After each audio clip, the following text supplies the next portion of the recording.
नमस्कार दोस्तों। तो आज हम बात करते हैं हिंदी के पाठ एक साखी के बारे में। तो चलिए शुरू करते हैं।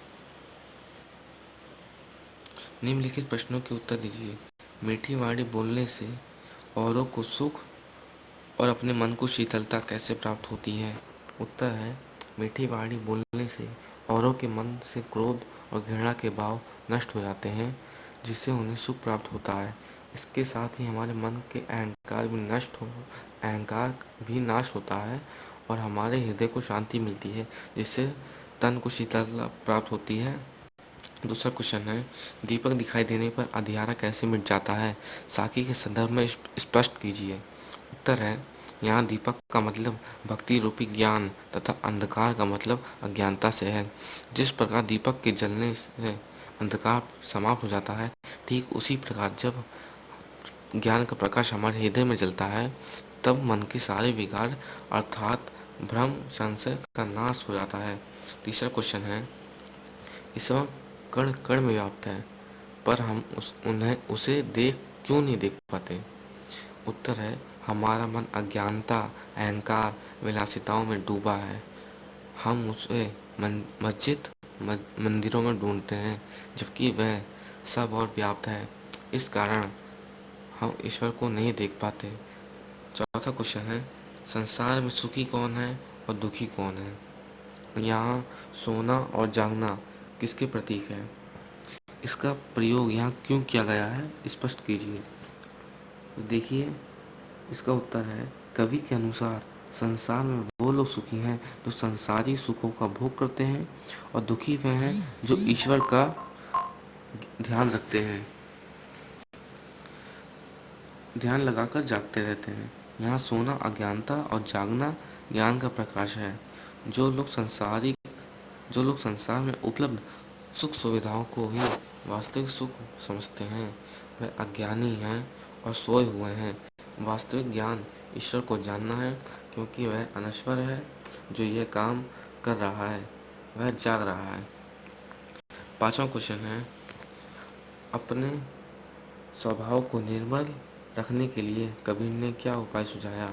उत्तर है, अपने स्वभाव को निर्मल रखने के लिए कबीर ने बताया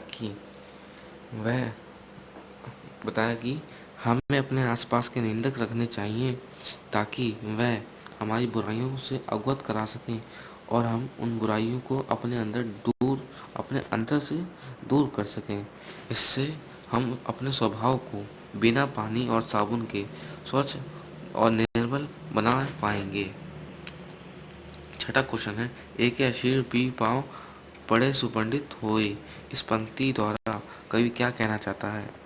इस पंक्ति में कवि यह कहना चाहता है कि जिस व्यक्ति ने ईश्वर का एक अक्षर भी पढ़ लिया है, वही वास्तविक ज्ञानी है।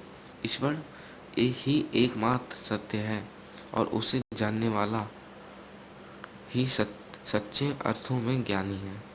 सातवां क्वेश्चन है, कबीर की उद्धृत साखियों में भाषा की विशेषता स्पष्ट कीजिए। उत्तर है, कबीर की साखियाँ सदुकड़ी भाषा में लिखी हुई हैं। इनकी साखियाँ जनमानस को जीने का कला सिखाती हैं। इन्होंने अवधी, पंजाबी, ब्रज, राजस्थानी आदि भाषाओं का भीषण प्रयोग किया है। तद्भव तथा विदेशी शब्द का अनूठा मेल भी है। जन सामान्य की बोलचाल और सहज भाषा का प्रयोग किया है। भाव स्पष्ट कीजिए। विरह भुवंगम तन मसै, मंत्र ना लागे कोई। उत्तर है, इस पंक्ति का भाव है कि किसी व्यक्ति के शरीर में अगर बिछड़ने का सांप बच जाता है, तो उस पर कोई उपाय या मंत्र का असर नहीं करता है। वह मिलने के लिए तड़पता ही रहता है। कस्तूरी कुंडली बसे, मृग ढूंढे बन माही। इस पंक्ति में कवि ये कहते हैं, कस्तूरी हिरण की नाभि में होती है, परंतु हिरण इस बात से अनजान उस सुगंध के स्थान का पता लगाने के लिए जंगल में घूमता रहता है। इसी प्रकार ईश्वर भी मनुष्य के हृदय में निवास करते हैं, परंतु मनुष्य अज्ञानता के कारण उन्हें ना देख करके विभिन्न धार्मिक जगह पर ढूंढता है।